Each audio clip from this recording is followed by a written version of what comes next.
Hey guys, what's up? My name is Sean Winnie today. Alika, pag-usapan nga natin ako, itong post na to nakita natin kay Ma'am Joey.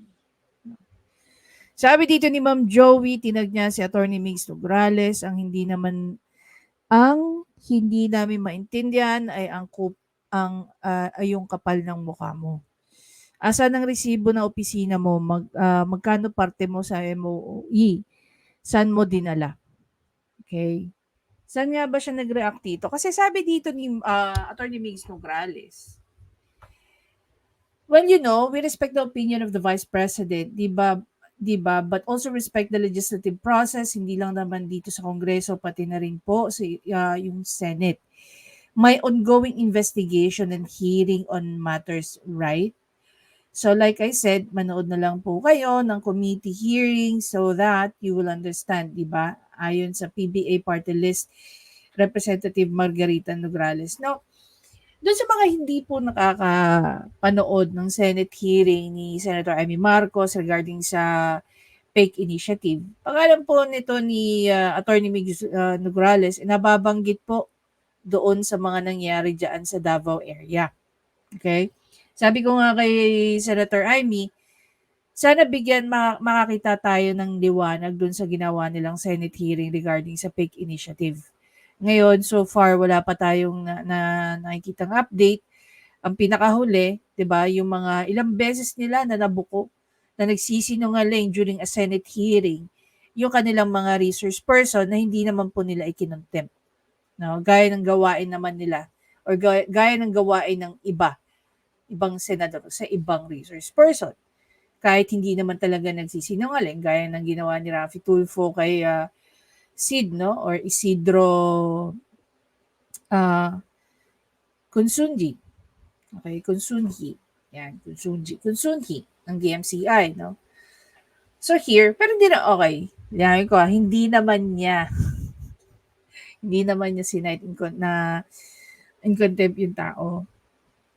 Sabi ko lang, may mga resource person na talaga namang nagsisinungaling during a Senate hearing at hindi po nasa site ng contempt. Anyway, so dito nga, gusto kong bumalik dun sa interview, no, sa pahayag ni VP Sara. And really, hindi ko makita yung parte na ipinagtatanggol dito ni VP Sara, itong si Pastor Kibuloy. Ang dating kasi sa akin, no, in general sense, na ang hinihingi lang niya, hayaan ang mga korte na maghusga kay Pastor Kibuloy. Okay? O balikan natin yung interview na to. Mga kababayan, ako po ay nakikiisa sa panawagan ng pagpapairal ng batas at katarungan sa hinaharap na isyu ni Pastor Apollo Kibuloy at ng Sunshine Media Network Incorporated. Balasin natin. Apollo Kibuloy, ayan. Ako po ay nakikiisa sa panawagan ng pagpapairal ng batas. Alam mo, sinabi niya, nananawagan siya sa pagpapairal ng batas. May sinabi ba siya rito na huwag niyong husgahan si Pastor Apollo Kibuloy? Na inosente siya at wala siyang kinalaman sa kaano pa man. Di ba ang inihingi niya? Hayaan ang mga korte. Di ba? Sa issue ni Pastor Kibuloy. Balikan natin. Ako po ay nakikiisa sa panawagan ng pagpapairal ng batas at katarungan sa hinaharap na isyu ni Pastor Apollo Kibuloy at ng Sunshine Media Network Incorporated. So obviously, okay, for us to understand, meron pong dalawang issues na involve, okay, si Pastor Kibuloy. Number one, yung about sa franchise ng SMNI. Okay? May papakita natin yan. If you like, punta na natin si Tambunting. Wednesday night, the House already approved on second reading a bill revoking SMNI's franchise. Section 4 and Section 7 of RA. So, para sa House of Representatives, sa Committee ng Franchise, Legislative Franchise, ito daw yung mga na-violate ng SMNI. Pakinggan nyo. A11422 were violated through the blatant red tagging, fake news. Okay, I want to understand, meron po bang batas na pagka ikaw ay nag-red tagging or pag ikaw ba ay nag-red tag, ito po ba ay isang criminal act or isang anong batas yun? 'Di ba? Pending and violations of broadcasting standards. Section 10, 11, and 12 were also violated when changes in ownership were not reported to Congress. When the franchisee failed to comply with the dispersal of ownership requirement, and when it failed to comply with repertorial requirements for almost 3 decades. House Committee on Legislative Franchises Chair So basically, yung sinasabi dito ni Tambunting, yan daw po ang violation ng SMNI. Okay? Kaya nila pinapatawag si Pastor Kibuloy. Apart doon sa mga accusations sa kanya about sa sexual harassment, human trafficking, at kung ano-ano pa. Gus Tambunting says there were no objections to the bill. The measure will be ripe for final approval next week, but it still needs a go-ahead from the Senate. The documents that they were submitting to SEC and they were submitting to Congress were different. And this was confirmed by SEC themselves. Ito po yung mga katanungan na hindi po talaga masagot ng mga resource persons sa pinapadala. So basically, halimbawa itong ginagawa nila, ito ba, halimbawa, hindi ba ito appealable sa Supreme Court? 'Di ba? Hindi ba to appealable? Hindi ba sila pwedeng mag-file ng petition for certiorari tungkol dyan? Pagkaalam ko, parang nag-file na yata ang mga lawyers ng SMNI, no? I'm not 100% sure, pero parang may final na ang SMNI patungkol dito. Now, balik tayo kay Fifi Sara. Sa mga ginagawang pagdinig ay tila pinatawan na ng guilty verdict si Pastor Kibuloy kahit na nakabatay lamang ang pagdinig na ito sa mga paratang ng mga testigo na nagkukubli ng kanilang katauhan at hindi mapatunayan ang kredibilidad.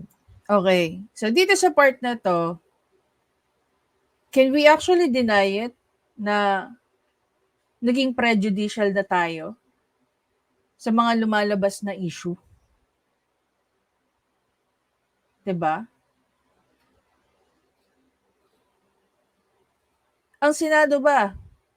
Ano ba ang power nila para kastiguhin? Meron ba silang power na mag-adjudicate in terms of sabihin nila na, oh, guilty ka? Ang Senate ngayon parang programa na ni Idol eh. Kung sino yung una nagsumbong, siya lagi biktima. 'Di ba? So tayo, ang Senado ngayon, ang tingin natin is ano na, kung sino ang nagreklamo, more often than not, siya na yung biktima. Siya yung kawawa. Hindi ko sinasabi na inaano natin si Pastor. Hindi po.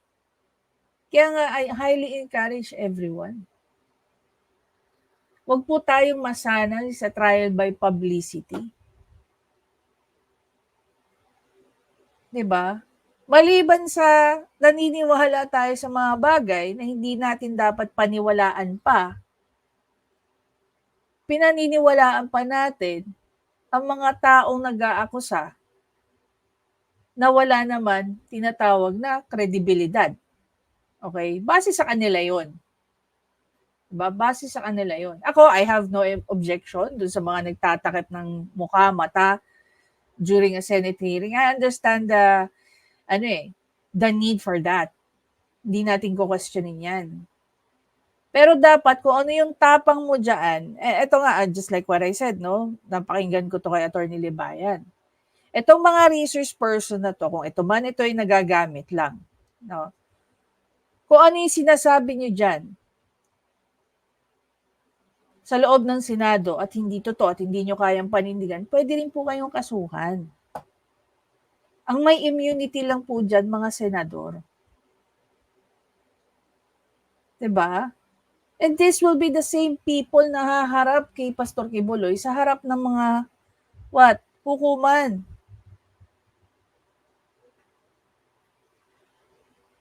Ang hinihingi lang dito o pinapanawagan dito ni VP Sara is wag tayong mag-dive in sa trial by publicity. Marami sa atin ang naniniwala na ang dinaranas ngayon ni Pastor Kibuloy ay isang pandarahas at hindi patas. Bukod sa hearing na walang pinatutunguhan, ay kabilang rin dito ang indefinite suspension ng broadcasting network na SMNI na isang issue ng media freedom. Hindi biro ang mga pangyayari at paratang na ganito. Nararapat lamang na mabigyan ng patas na laban at sa tamang korte. Anong mali sa sinabi rito ni VP Sara? Do you really think it only applies to Pastor Kibuloy? I'm very sure this will apply to every single Filipino. Na pwede rin pagdaanan ang trial by publicity. 'Di ba? Oh. Patas na laban. Yun lang naman sinasabi niya. Patas na laban. Hindi naman niya sinabi rito, huwag yung kasuhan. Ang sinasabi niya, patas na laban at sa tamang korte. Kaya hindi ko talaga maintindihan yung sinasabi ng mga tao na pinagtatanggol daw ni VP Sara, itong si Pastor Kibuloy. Kung papanoorin niyo ito ng paulit-ulit, isa lang naiintindihan ko rito.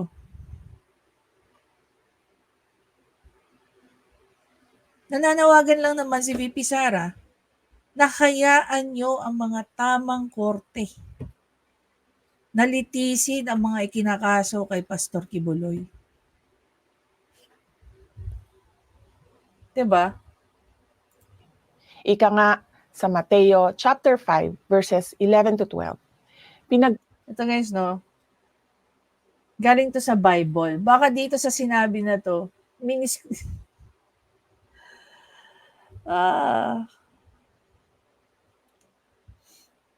minisquote nyo si VP Sara. Bible verse to. Pala ang mga nilalait at inuusig ng mga tao at pinaparatangan ng lahat ng uri ng kasamaan na pawang kasinungalingan ng dahil sa akin. Magsaya kayo at maggalak sapagkat malaki ang inyong gantimpala sa langit. Alalahanin ninyong inuusig din ang mga propetang nauna sa inyo. Sana po ay maging gabay natin ang mga bersikulong ito patungo sa kaginhawaan at mabigyan tayo ng tibay ng loob sa pagharap sa mga pagsubok, pagtitiis at pag-uusig ngayon. Lagi po tayong manalangin para sa hustisya at katotohanan. Justice and the Listen to this very carefully. truth cannot be achieved in trial by publicity, but by a day in court. Syukran. So sa paanong paraan ipinagtatanggol ni VP Sara si Pastor Kibuloy? Pakinggan natin siya ulit dito sa sinabi niya. Trial by publicity. Justice and the truth cannot be achieved in trial by publicity, but by a day in court. Alam niyo ba kung bakit merong sub judice rule? Pag ang isang controversy, isang issue ay nasa loob na ng korte. 'Di ba? Para hindi maimpluwensyahan ang ating mga huwes, ang ating mga judges sa opinyon ng ibang tao. Magbabase lang po sila lagi sa kung ano ang nakasulat sa mga batas. Sa tingin nyo, yung mga opinion natin patungkol sa iba't ibang bagay, not only about Pastor Kibuloy, but in general, na nakikisawsaw tayo sa trial by publicity, hindi po ba nagiging prejudicial ang pagkatao natin, mapaghusga? Ako, I would always campaign na hayaan po natin ng mga korte na dinggin ang mga bagay-bagay na ito. Lalong-lalo na if courts have jurisdiction about certain issues. Kaya kung babalikan natin itong sinasabi ni Attorney Migs, well, we respect the opinion of Vice President. Di ba 'di ba, but also respect the legislative process. So anong parte ng panawagan, no, o pahayag ni VP Sara ang hindi niya nirerespeto ang legislative process when in fact, no, when in fact she's calling out people na hindi nga magkaroon, no, o tigilan na ang trial by publicity, excuse me. When in fact, ang sinasabi lang niya, hayaan natin ang mga tamang establishmento, opisina, ahensya, or to be exact, ang mga korte. Ngayon, do you really think that you can just walk away with this? Definitely, hahanap ang mga taga-SMNI ng paraan para magkaroon ng remedy itong panggigipit sa kanila. Imaginein mo, blatant red tagging. Ano bang batas ang nava-violate ng red tagging? Fake news? Bakit hindi nyo kasuhan yung mga anchor na nagfe-fake news ng libel? 'Di ba? Bakit kailangan yung idama yung buong network?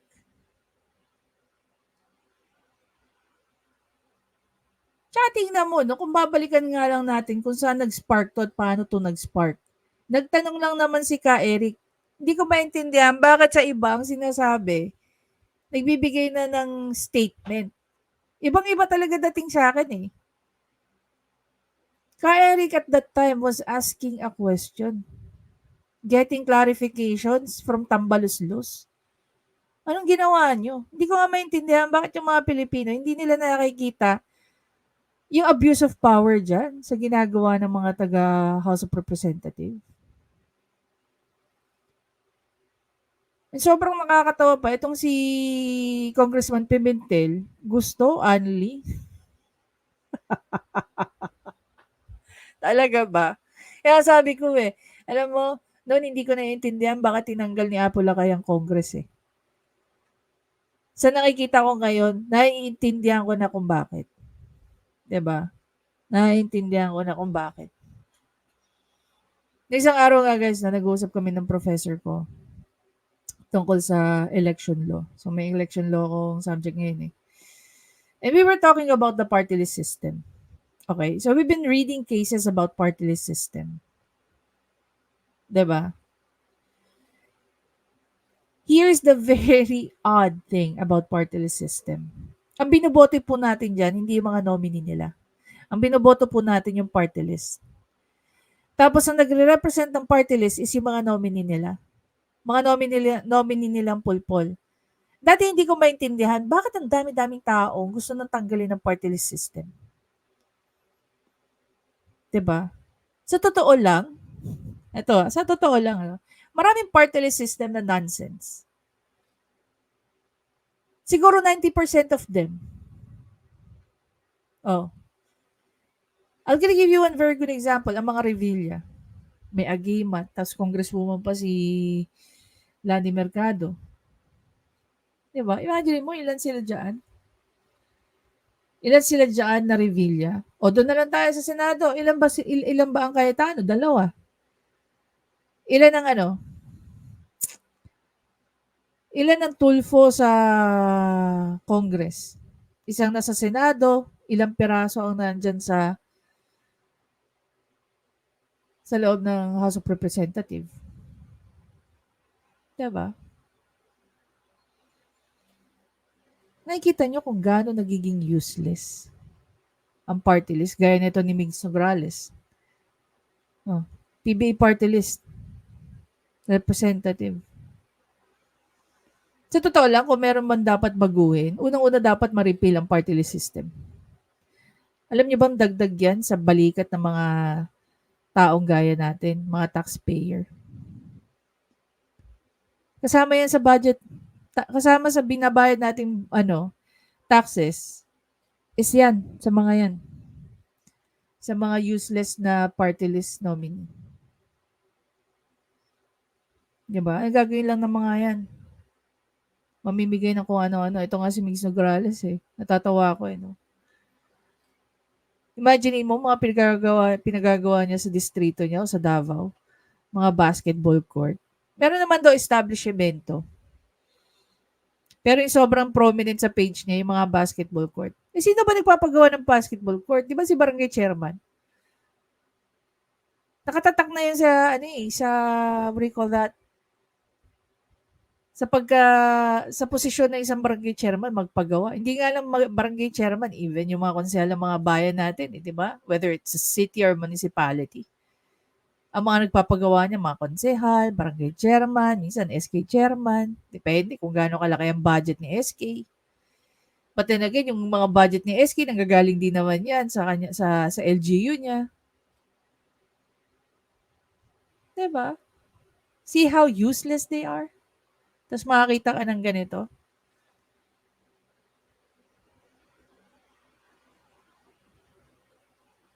Ulitin ko, hanggat hindi sa inyo nangyayari, hindi nyo maiintindihan yan. Paulit-ulit ko nang ginagamit yung linya ni Atty. Libayan eh. Hindi nyo maintindihan yung pakiramdam ng napatulfo kung hindi pa kayo napapatulfo. Anyway guys, again, maraming salamat. Please don't forget to subscribe, like, and comment. I-share nyo na rin yung thoughts nyo. Doon sa mga andating sa kanila, eh, pinagtatanggol di umano ni VP Sara, itong si Pastor Kibuloy. Kindly expound. Make us understand. I would really love to see your comments about that. Diba?